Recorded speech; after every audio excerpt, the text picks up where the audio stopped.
அம்புலியில் நினைந்து சந்திக்கிற பொழுது அன்பு கதை பேசி பேசி விடியுது இரவு.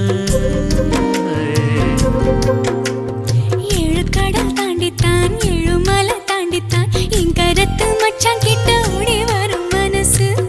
நாம சேர்ந்து வாழும் காட்சி போட்டி பார்க்கிறேன்.